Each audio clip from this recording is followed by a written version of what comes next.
So last time we had started with female reproductive system.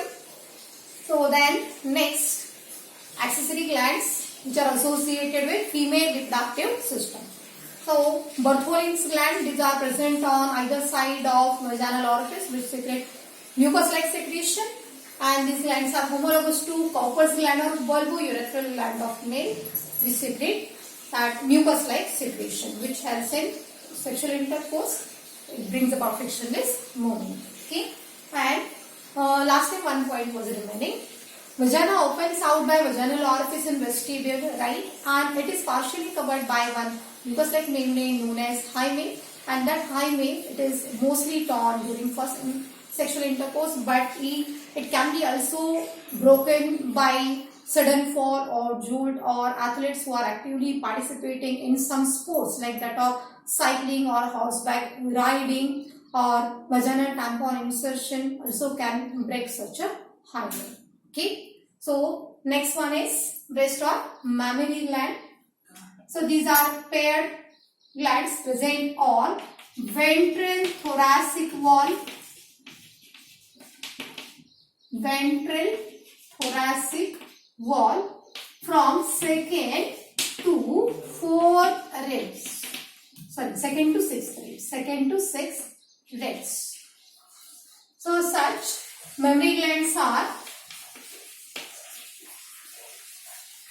rounded structures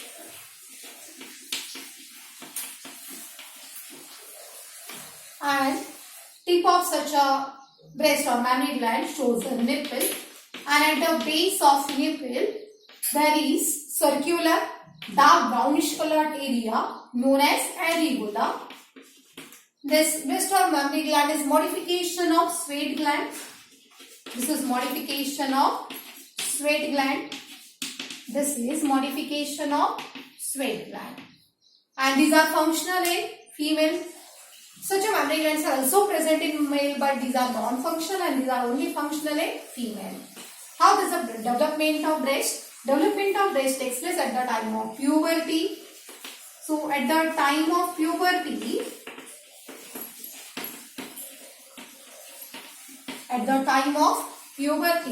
that is sexual maturity. Puberty means sexual maturity. In case of girls, 10 to 14 is age of sexual maturity. So at the time of puberty, this development of breast because of estrogen and progesterone hormone.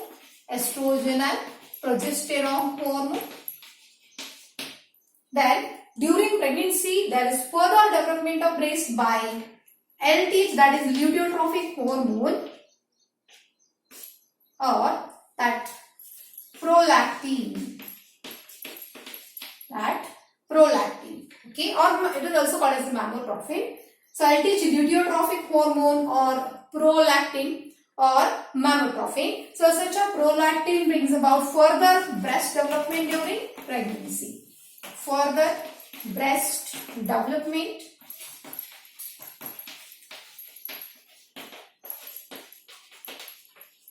during pregnancy.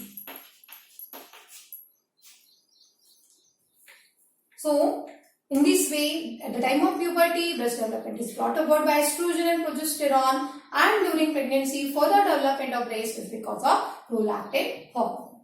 Okay, so thus mammary glands are modification of sweat gland. Now structure of such a mammary gland.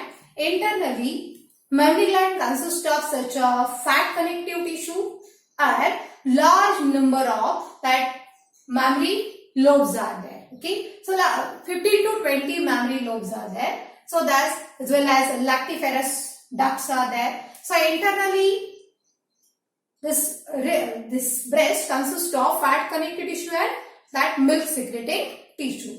So this one is fat, you can see here. Now internally each breast shows 15 to 20 such a mammary lobes. Each breast is with 15 to 20 mammary lobes. So here you can see this is one lobe. Okay, this is 1, then 2, then 3, 4, 5, 6, 7, 8. In this way, how many lobes are there? Total 15 to 20 mammary lobes are there, and each lobe with many alveoli.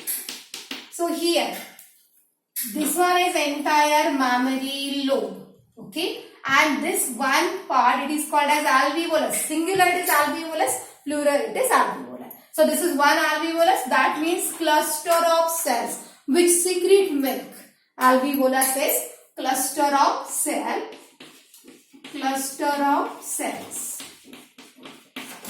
which secrete milk. So milk is secreted by such cells of alveoli, and then it is stored in lumen of alveoli. Here each and every alveolus will have lumen at the center. Okay, so alveoli secrete milk. Cells of alveoli secrete milk and stored in lumen of alveoli. Okay, then mammary tubules of large number of mammary tubules are there arising from such a alveoli. So from each alveoli arise mammary tubule. So this milk enters in mammary tubules. So such a many mammary tubules joins together to form such a mammary duct. So here this is mammary duct. From all alveolus arise mammary tubules. Okay. So mammary tubule joins together to form this mammary duct. This is mammary duct. Okay. So from mammary tubule, that milk enters in mammary duct. So many mammary duct joins together to form such a swollen part known as ampulla. So this one is ampulla where milk is stored. So this is ampulla. So here in this ampullary region you can see many mammary ducts joins together to form such an ampulla where milk is stored. Then from ampulla milk enters in lactiferous duct. Lactiferous duct. Then from this lactiferous duct, which opens on this nipple,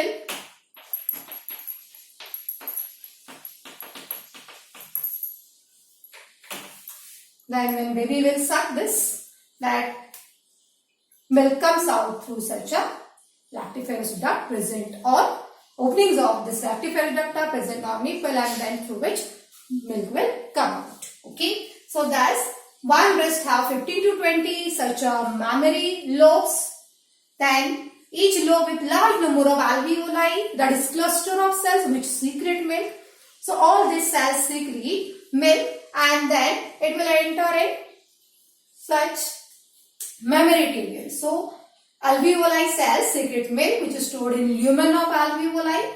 Then it will enter in mammary tubules arising from such alveoli. So these are alveoli. 1, 2, 3, large number of alveoli are there in one mammary lobe. Then from mammary tubules, that milk enters in mammary duct. From mammary duct, it enters in this swollen part, that is ampulla. Then milk enters in lactiferous duct, which opens on nipple, and through which it will come out when baby will suck milk.